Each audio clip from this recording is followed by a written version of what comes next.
Hello, everyone. Welcome back to another episode. And in today's episode, I'm going to talk about emotional regulation. And if you watched, the previous episode, in that episode, I spoke about how other people's decisions can influence our lives, especially during phases when our independence is limited. But I also mentioned that at some point, our ability to take control depends on something more internal, our emotional state, you know? And that brings me to today's topic, which is emotional regulation. Now, let's first understand what emotional regulation actually means. Because I think emotional regulation is often misunderstood as staying calm all the time or suppressing how you feel. In reality, it's neither of those things. Let me just have a sip of water.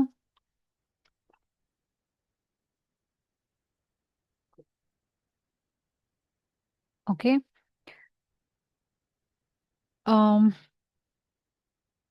yeah, in reality, emotional regulation is not about suppressing your emotions or staying calm all the time. Um, it's the ability to experience your emotions without being completely controlled by them. Emotional regulation means you can feel anger, you can feel disappointment, anxiety, frustration, what have you, and still choose how you respond. If you remember in that previous episode, I talked about, the space between an event and a response, in that space comes the ability to regulate your emotions. You know, emotional regulation creates, separation between what you feel and what you do. That separation may be small, but it is extremely significant because it allows your actions to be guided by clarity rather than impulse. For highly sensitive individuals, specifically, emotional regulation is not about reducing sensitivity, it's about managing intensity.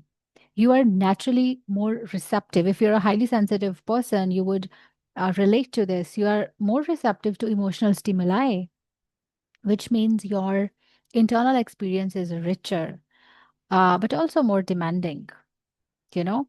And without regulation, this intensity can become overwhelming. With the regulation, it becomes a strength. Now, let's also understand why we need to understand emotional regulation. Because why do we need to understand it? Because sometimes we do get emotionally dysregulated. So, let's expand on that. Why emotional dysregulation happens? See, emotional dysregulation, it appears that, it happens suddenly, but actually it does not happen suddenly. It does not appear out of nowhere. It usually develops over time, often as a result of environment and repeated experiences. If you were in situations where your emotions were dismissed, criticized, or not handled constructively over and over, you may not have learned how to process them in a balanced way. Instead, you may have learned to ignore them, suppress them, or react strongly when they build up. So that's one reason of emotional dysregulation. Another factor is prolonged stress. When you're constantly dealing with pressure, whether from relationships, expectations, uncertainty, anything, your nervous system remains in a heightened state. It remains in a fight or flight state. And in that state, even small triggers can feel overwhelming, and your reactions become more automatic, you know and this is particularly relevant for people who are highly sensitive. Now, because when highly sensitive people process emotions deeply, they always process emotions deeply. At least that's what I know. When if you're a highly sensitive person and you process emotions deeply, your internal experience is already intense, right? And without regulation, that intensity can quickly turn into overwhelm. Another reason for emotional dysregulation is for specifically, especially for highly sensitive people, is emotional absorption. You're not only responding to your own experiences, but also to the emotional climate around you. You may pick up on tension, you may pick up on unspoken expectations, or even subtle shifts in behavior and process them deeply. Over time, this creates a level of mental and emotional load that is not always visible from the outside, but it's very real internally. And when this kind of processing becomes constant, when you have to, process something like that over and over, your system does not get enough time to recover. And as a result, your threshold for stress lowers, right? And situations that seem manageable to others may start to feel overwhelming to you. And this is not because you are incapable, but because your system is already handling more than it appears. Now, what is the cost of being emotionally dysregulated? Living in a state of emotional dysregulation affects more than just how you feel, it affects how you live. When your responses are driven by immediate emotions, your decisions often lack consistency. You may agree to things in the moment and later regret them. You may avoid situations that feel uncomfortable but are necessary for growth. Or you may react in ways that don't align with your actual intentions. Over time, this creates instability. You start to feel as though your life is being shaped by circumstances rather than by conscious choice.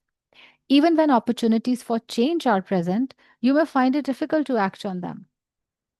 And there is also an internal cost because this is about the external environment. Let's talk about the internal cost as well. Constant emotional fluctuation can lead to mental fatigue. It can lead to reduced focus. It can lead to a general sense of being overwhelmed. It becomes harder to think clearly when your emotional state is constantly shifting. And for highly sensitive individuals, this often shows up as mental fatigue. You may find yourself replaying conversations, analyzing situations, or being emotionally drained, even without any major external event. And this constant internal activity can make it difficult to focus, to make decisions, or even to feel settled, right? This is the cost of emotional dysregulation. Now, let's talk about why we need to work on regulating our emotions, right? Number one reason is it brings sense of stability in your nervous system. It brings, groundedness. You feel grounded when you're emotionally regulated. And again, when I say emotional regulation, when you start becoming emotionally regulated, I don't mean that we are eliminating difficult emotions. But when you're emotionally regulated, it does change your relationship with difficult emotions. You are no longer reacting immediately to every feeling. Instead, you're able to observe, process, and then respond. And when you start doing that, you can make better decisions. Your actions become more consistent with your values rather than with temporary emotional states. You're also able to set and maintain boundaries more effectively because you're not easily influenced by pressure or guilt or discomfort. And another important benefit that I personally have observed in my life is clarity. When your emotional state is stable, your thinking becomes clear. You can evaluate situations more objectively and make decisions that align with your long term goals. And over time, this creates a sense of confidence, not because everything is under control, but because you trust your ability to handle situations as they arise. And for someone who feels deeply, emotional regulation does not make you less sensitive. It makes you more stable. It allows you to engage with your emotions without being consumed by them. And over time, this creates a sense of inner stability. It creates a sense of inner reliability where you trust yourself to handle situations without becoming overwhelmed. Now, the question is how do we develop emotional regulation, right? It's not a one day process. Emotional regulation, you develop it over time. It's not a fixed trait, it's a skill that develops gradually. It begins with awareness. First, you have to be aware of it. You need to start noticing your emotional patterns. You need to start noticing your triggers. What triggers you? How do you typically respond to those triggers? And what happens afterward? Without this awareness, your reactions remain automatic, right? So the first step is always awareness, being aware of those times when you get triggered and how it dysregulates you. The next step is learning to pause. Even a brief pause between feeling and reacting can change the outcome of a situation. It gives you a moment to consider your response instead of acting impulsively. And I think meditation can help you a lot here. Again, I always, you know, uh, say this in my podcast episodes that I used to feel that meditation is, overrated, but it is not. You have to try meditating every day for at least 30 minutes a day. Try to find those moments, try to find space in your time throughout the day where you can sit and meditate for 30 minutes. If you can't do that, try meditating at least for 5 minutes or 10 minutes and gradually increase the time, and you will see how your ability to respond increases. you know Another important I think element is building tolerance for discomfort, and I think meditation does that too, because you start understanding the impermanence of life and different situations in life. And not you need to understand that not every emotion needs to be acted upon immediately, because emotions are also feelings. They come and go. They are not facts, right? I always say that thoughts are not facts. Similarly, feelings are also not facts. Feelings are also data. They If you're feeling something, it means it's not that. So if suppose someone says something, I will feel hurt, right? So I validate my feelings, but the interpretation, I might interpret that the person hates me or they want to genuinely hurt me, but that's data, that's not a fact, right? So yeah, because every feeling is generated by some kind of thought, right? So I think I should go back to what I said earlier, that thoughts are not facts, right? And the feeling, it gets generated, and after some time, maybe the person starts speaking well, and your feeling changes. You start feeling good, right? So the feelings are like waves, you know, they come and go. You can't trust every feeling, you know you can't trust every emotion. Not every emotion needs to be acted upon immediately. Sometimes regulation simply means allowing yourself to feel something without trying to escape or resolve it right away. Just feel it, just look at that feeling. Okay, that is very important for emotional regulation. And then another important factor, it's a physical factor actually, is sleep and nutrition and your routine. Because all these things, the quality of your sleep, for how many hours now have you been sleeping, the kind of food you eat, the nutrition and your routine, they directly affect your emotional stability. If your body is constantly exhausted, your ability to regulate your emotions will decrease eventually, significantly, right? So you have to pay attention to physical factors also, right? And boundaries play a very good role here. Like if you feel like there are certain things that require boundaries, you have to set boundaries there, right? Set boundaries with certain food. Now, set boundaries with certain maybe social media. Set boundaries with certain people. Set boundaries with certain, content that you've been watching or reading about, right? And then finally, consistency is the key. Emotional regulation is not about getting it right every time. It's about gradually improving your response over time. Some days you will handle situations well, And other days you may fall back into old patterns. So what? Both are part of the process. And for highly sensitive individuals, awareness also includes recognizing when you are overstimulated. Not every emotional reaction is about the situation itself. Sometimes it's about accumulation, right? You need to learn to identify when you need rest, when you need space, right? Or maybe, you know, when you need reduced input from someone or something. It's a key part of regulation.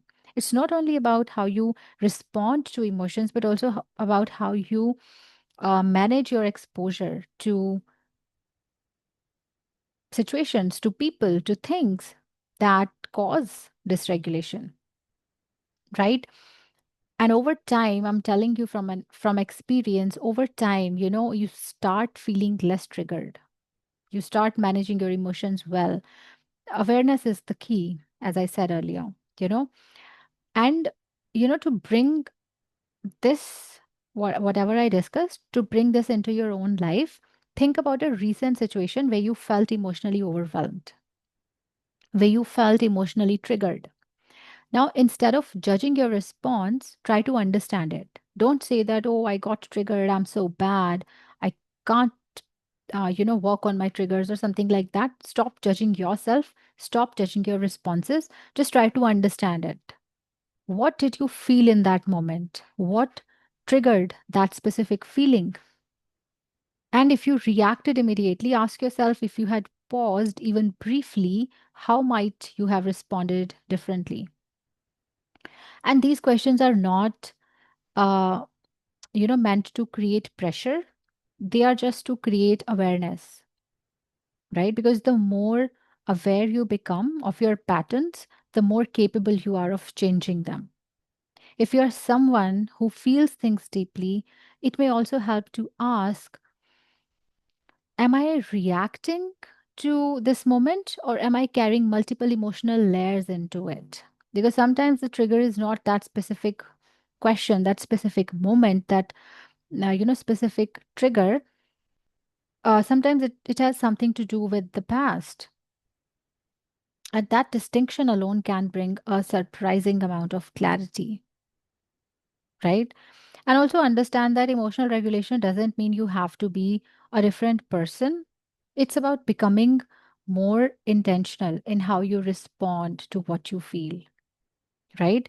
And over time, that intention, actually can change the way you experience not just your emotions, but your entire life.